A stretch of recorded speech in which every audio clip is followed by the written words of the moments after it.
lahat tayo dito sa plenaryo ngayon ay may kaalaman na talamak ang vote buying at umaabot sa daan-daang milyon on average at minsan bilyon-bilyon ang mga kampanya ng mga kandidato sa Pilipinas. Kaya kung sino man dito ang magtatayo at magsasabi na kasinungalingan ang sinasabi ko na umaabot sa daan-daang milyon, at the very least ang ginagastos ng ibang mga kandidato na nandito sa plenaryo ng Kongreso ngayon, hindi ako mahihiya na magsabi na sila ang sinungaling at ako ay nagsasabi ng totoo. Honorable JJ, please respond. You were called out. Yeah, thank you very much, no, Mr. Speaker.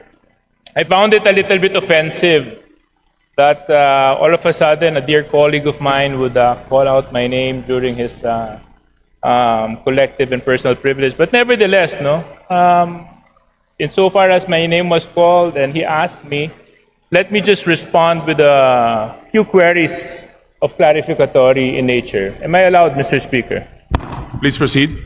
Kanina po na pinakikinggan ko ang pananalita ng ating kinatawan mula sa Batangas. Binanggit niya na may mga halagang ginamit sa kampanya. Totoo po ba ito? Opo, na ang mga leaders Meron sa po ba activists dito- tayong Yes. ebidensya na magpapatunay? Meron po bang dokumento? Meron po ba tayong hawak na anumang sinumpang salaysay na magsasabi na ganito nga po talaga ang nangyari? Unang-una po, Or tayo po ba ay bumabase lamang sa mga haka-haka at kwento at text at mga Facebook messages? ilang sagot po. Unang-una, sa campaign sorties, nakikita natin na may gastos. At ang punto ko ay tila si Kong Garjola ay may ginastos para sa campaign sorties ng Vilma at Lucky sa Batangas. Pangalawa, ang leaders ko sa Batangas, ayon sa aking isinalaysay, ay nakatanggap ng pera galing kay Congressman Garjola at ito po ay para ikampanya ang Vilma at Lucky pero galing kay Congressman Garjola. At pangatlo, magpatawag na lang tayo ng pagdinig sa Kongreso para ang mga ibang mga politiko sa Batangas at hindi ako ang pwedeng tumistigo tungkol dito. Mr. Speaker, tayo po ay nahalal bago 2025. Taon po ngayon ay 2026.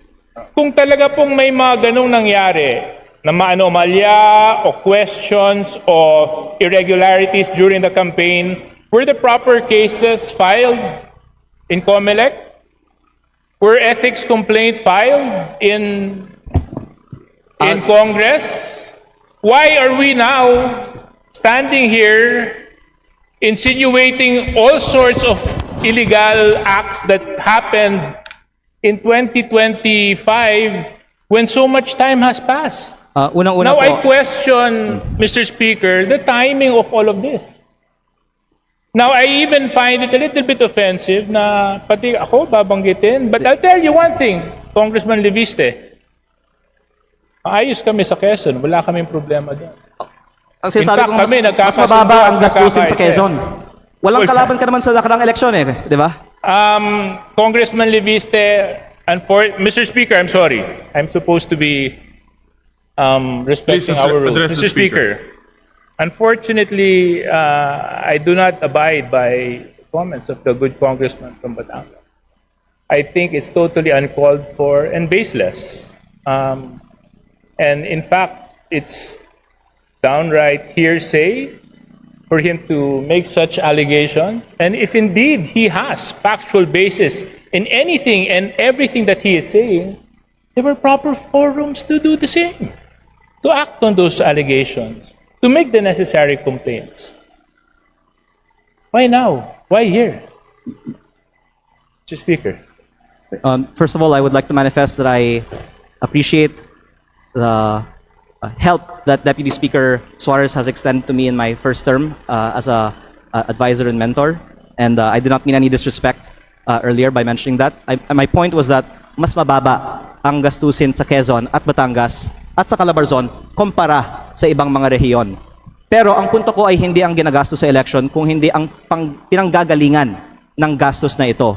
Lalo na kapag lantaran ang kontraktor ay nasa campaign sortie at ako nga ay may personal na karanasan na si Garjola ay gumagastos para sa kampanya ni Vilma at Lucky. Mr. Speaker, But in terms of your question, why now? I would like to say that my focus has been on transparency and accountability on corruption in the DPWH and the flood control investigations. Kasi hindi sapat na i-disqualify natin ang mga ang mga kandidato na may vote buying sa mga eleksyon. Dapat kasuhan para sa pagnanakaw ang mga politiko kapag sila ay nahalal na. Kaya yun ang inuna ko, yung pananagutan sa korupsyon sa DPWH. Pero kung pwede ko pong banggitin din, ako po ay hindi sinungaling. Ayokong bulahin ng taong bayan. Lahat tayo dito sa plenaryo ngayon ay may kaalaman na talamak ang vote buying at umaabot sa daan-daang milyon on average at minsan bilyon-bilyon ang mga kampanya ng mga kandidato sa Pilipinas. Kaya kung sino man dito ang magtatayo at magsasabi na kasinungalingan ang sinasabi ko na umaabot sa daan-daang milyon, at the very least ang ginagastos ng ibang mga kandidato na nandito sa plenaryo ng Kongreso ngayon, hindi ako mahihiya na magsabi na sila ang sinungaling at ako ay nagsasabi ng totoo. Pero hindi ko balak buksan ng itong issue ngayon. Ang binubuksang issue ko ngayon ay bakit ang kontraktor ang lantarang gumagastos para sa kandidato, meron bang kapalit ang ginastos ng kontraktor na ito? Mr. Speaker. Deputy Speaker Yeah. Suarez, please One- respond and we will wrap Yeah. up because One the 10 question minutes lang. has already expired. Please take Na- note, Majority Leader. My colleague from my neighboring province of Batangas was right when he said that mag-iba siguro yung probinsya namin. Gusto ko lang malaman dahil sinabi niya mas mataas ang gastusan. Magkano po bang ginastos mo sa eleksyon mo? Actually, nasa Facebook po, namimigay ako ng libreng school supplies, ng libreng bigas pag may kalamidad, ng Christmas package, lahat po yan, personal ko pong gastos pag walang eleksyon. Magkano po? Nasa Facebook po, lahat ng ginastos ko at inanunsyo ko naman na ako po ay nag-donate sa aking foundation ng 6 billion pesos para sa mga estudyante at mga typhoon victims. Di, para Ako lang po maintindihan ko, Mr. Speaker, kasi, di ba, sabi... Ako po ay hindi Magkano ba sisinungaling. nagastos nyo? Dahil sinabi ko nga, sinagot ko na, ako ay may foundation na nag-donate ng... Ako ay may So yung foundation niyo yung gumastos sa kampanya ninyo na 6 na bilyon? Tama po ba yun? Hindi po. Ang sinasabi ko, ako ay may foundation na nagbibigay ng school supplies at bigas at relief So yung goods. foundation po niyon ay yun ang nagamit na Hindi yan ang ginastos ko paraan. sa kampanya. Kasi patuloy akong namimigay pa ng tulong After the sa aking campaign. distrito. Opo. Pero kaya ako po binubuksan ito ngayon kasi wala akong itinatago. Naka-post sa Facebook yung mga ipinamimigay ko kasi yan ay hindi kapalit ng boto.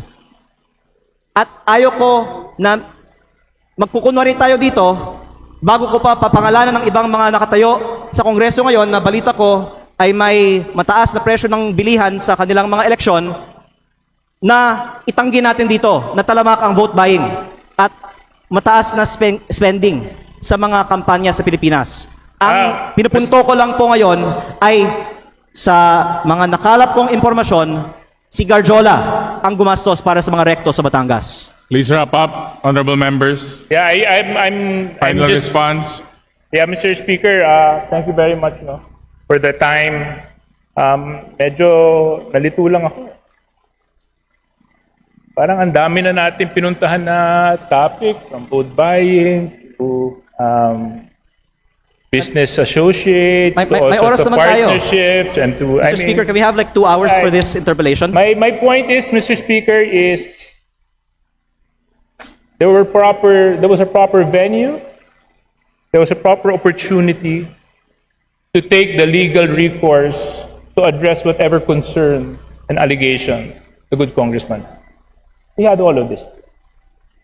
And I hope that we avoid grandstanding and taking opportunity of the podium and bright lights of Congress to set aside our political interests and use the proper forum so that in such a way we can live by the rule of law and abide by the rules of Congress. Thank you very much, Mr. Speaker. Majority Leader. Mr. Speaker would like to